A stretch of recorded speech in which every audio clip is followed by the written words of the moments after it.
This episode of Simple Civics Greenville County was made possible by support from Beth and Mike Andrews, supporting civic engagement from all of our community's residents, and Upstate Warrior Solution, a community-based nonprofit organization serving warriors and their families in the upstate of South Carolina, and Live Well Greenville, bridging access to healthy eating and active living since 2011. Who loves a cliffhanger? Well, that's what last week's statewide primary gave us in 6 races in Greenville County. I'm Katie Smith with Greater Good Greenville, and in this episode of Simple Civics Greenville County, I'll talk with our producer, Nathaniel DeSantis, about what happened in the June 11th statewide primary and what's next. In short, for many of you voters and many of these candidates, it ain't over till it's over, and that will happen on June 25th in the runoff. We'll also talk about voter turnout in Greenville County, and I'll preview for you that it's pretty good news. Thanks for listening. Katie, welcome back to the podcast. Thanks, Nathaniel. Always a great time having a conversation with you on here. So let's just get into the meat of it. So as the listeners know, we have had a lot of podcast episodes discussing the elections. You listen to a lot of candidates. You listen to a lot of behind the scenes content about everything. And the primaries are now officially over. So yay to everyone who made it through, who voted, who went out there, who did everything they had to do. But it seems like this is a little bit complicated right now and that it's not quite over. So what's on your mind with this? Yes, all the people who came out and voted or who got a lot of mailers and couldn't wait for the primaries to be over think, oh, goodness, thank goodness that's done. But guys, it's not quite done. And this is really exciting. So there are 6 races in Greenville County that have runoffs. And the way runoffs work is if no candidate gets more than 50% of the vote plus one, then there's a runoff 2 weeks later between the top 2 vote getters to determine the winner. Now, in a minute, I'm going to be real direct with you guys about runoffs. But first, let me make sure you know what they are and how they work. So as an example, let's look at a state Senate race. And just as a reminder, state Senate is important because last session they considered bills on medical marijuana, carrying handguns without a permit, what can and can't be taught in public schools, and of course, so much more. So if we look at Senate District 6 as an example, that represents North Main Street in Greenville, along Wadehampton Boulevard near the city, Paris Mountain, Berea, that general area. In that district, there were 3 candidates on the ballot: Ben Carper, Jason Elliott, and Dan Nichols.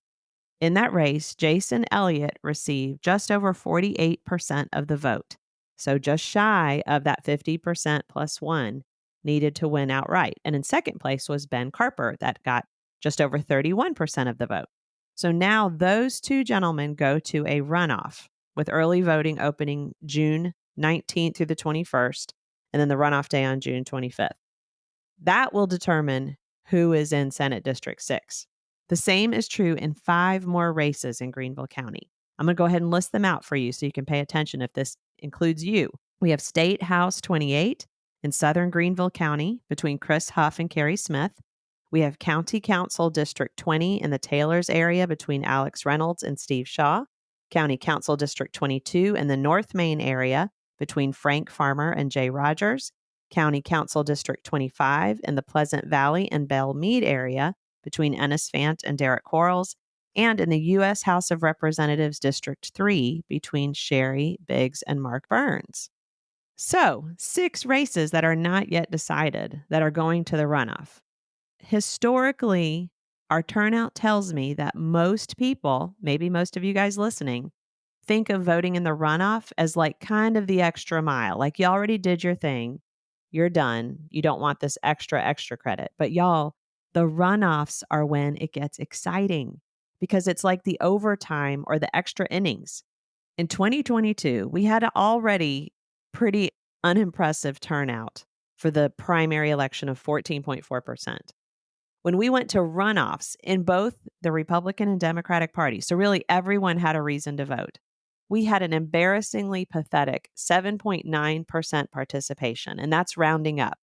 So less than 8% of Greenville County voters helped determine who went on to serve in important offices. Just a few hundred people decided who is helping make policy for the whole county or the whole state.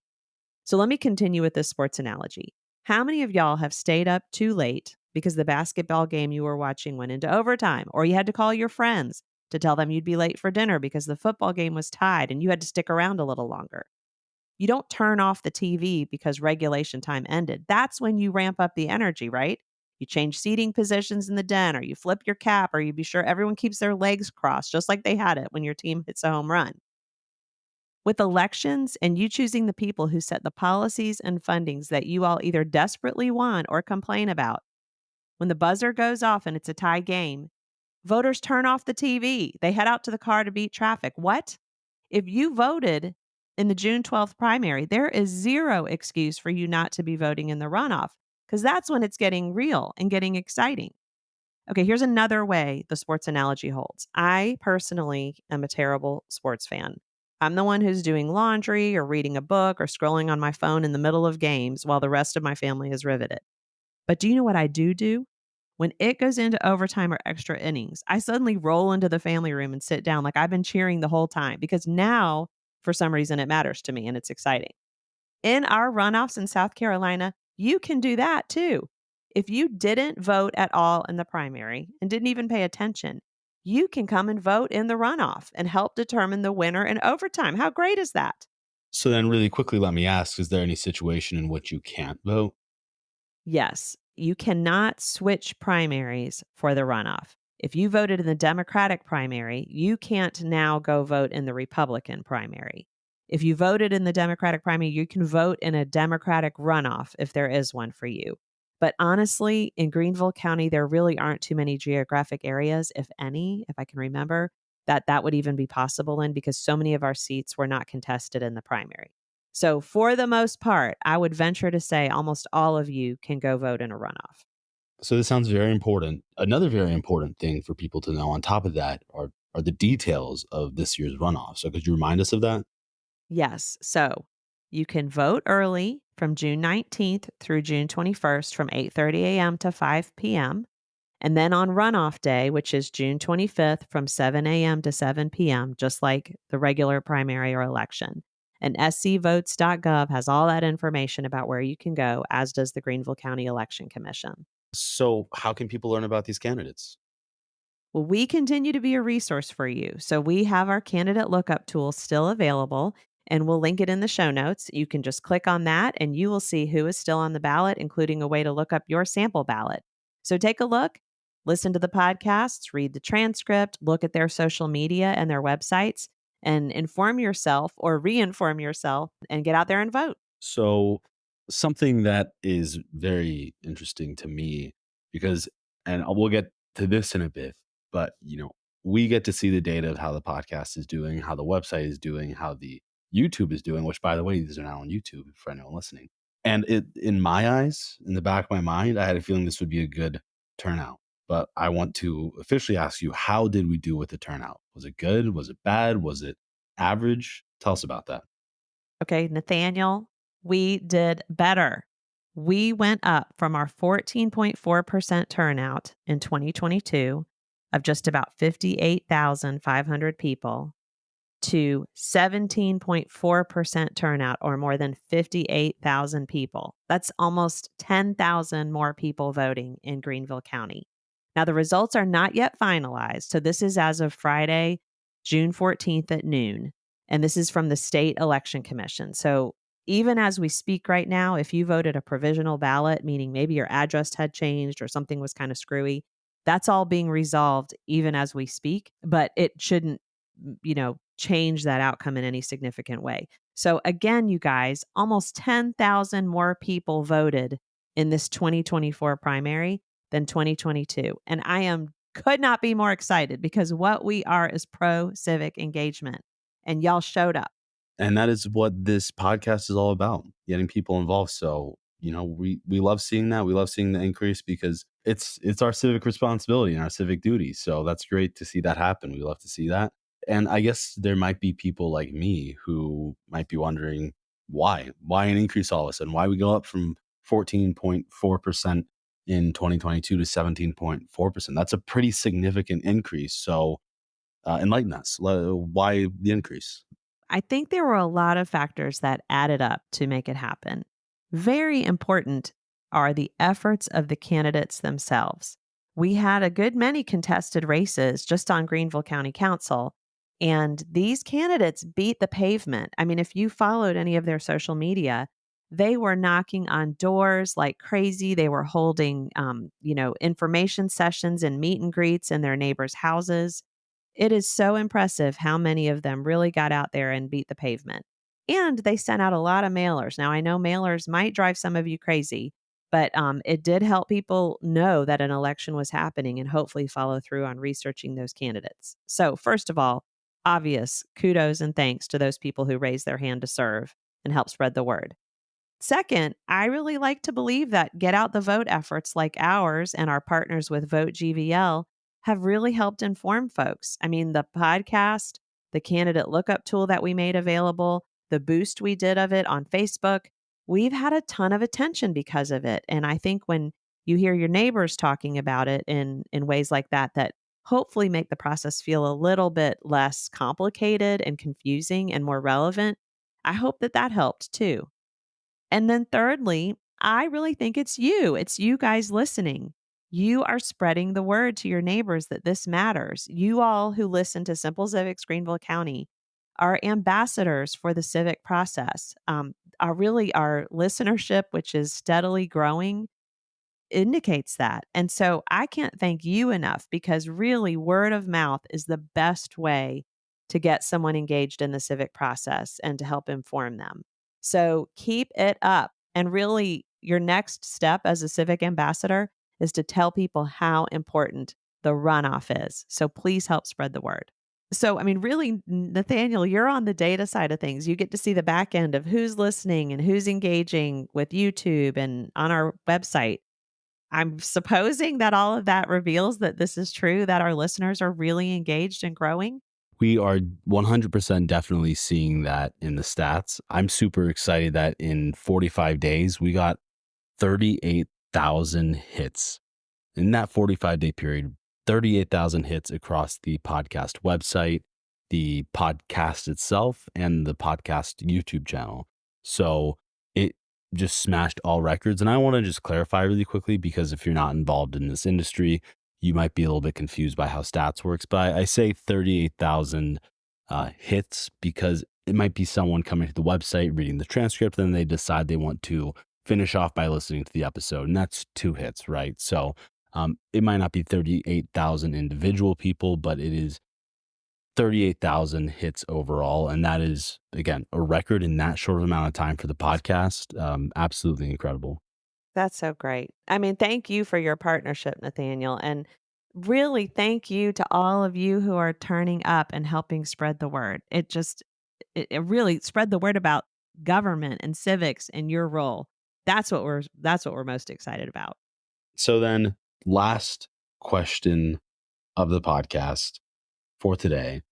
What is next? Yeah, after the primary runoff is over on June 25th, we will all be getting ready for the general election on November 5th, 2024. And of course, I'm sure you know there's a presidential election, but we have still important local and state elections. So wherever there were seats that were opposed, those will be on the ballot. So there are some county council seats that have opposition. There are some state House and Senate seats that have opposition, congressional seats, all of that will be on the ballot in addition. But there are some races we have not yet talked about at all, and that is because we don't know who they are. And that is our Greenville County School Board. So half of our school board members will be on the ballot. And different about school board from all of these other races is they are nonpartisan. So when people file to run, they don't file by party, they just file as themselves. They're raising their hand to serve on the school board. They will be filing in August, so we won't yet know who they are. They will let us know when they file, and we will invite all of them in for an interview in partnership with our friends at Public Education Partners. We really need you to pay attention to that. And one reason I want to particularly lift it up is we have a high number of folks who vote a straight party ticket. I'm going to tell you, I'm a fan of civic engagement. I am not a fan of that. No matter what your party is, I really think it's important to scrutinize each candidate. When you vote straight party, then you might miss school board because folks don't file by party. So, school board will be really important. We want to inform you of who these folks are, and we'll be doing that as the election comes, along with other interviews with those contested races. So, what's next for us is bringing you more candidate interviews, bringing you more candidate information, and encouraging you to encouraging your friends, families, neighbors to turn up to vote in November.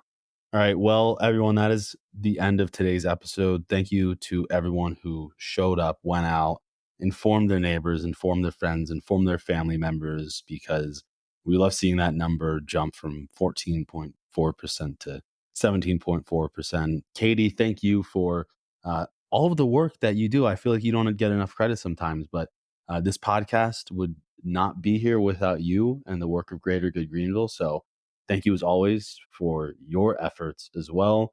Thank you to the candidates that put the time in to show up. It might seem like a simple thing to talk here for 10 minutes, but from personal experience, it can be a little bit frightening, honestly, to come on a podcast for the first time. For a lot of people, it's their first time. So thank you to the candidates, for everyone who put their name in, because that is no easy task at all. And we need that. We need, in a healthy democracy, you need people who are willing to put their name in. So thank you to the Election Commission at South Carolina. If you listen to the last episode that was published before this one, the work that they do is absolutely incredible on election day, and very stressful work. It's all smooth and it just works. So huge shout out to them. And yeah, Katie, thank you again. Oh, listen, and one more person to thank is our sponsors, because we, of course, put in lots of love and attention and whatever smarts we have, but it's thanks to our financial supporters that this is possible. You hear them at the beginning of our episodes, but I will say to you, if you are interested in providing support to the Simple Civics podcast, you can go on our website at simplecivicsgreenvillecounty.org, and there's a little donate button. So we invite you to participate in helping make the podcasts run. So thanks all of you, and thanks so much as always, Nathaniel.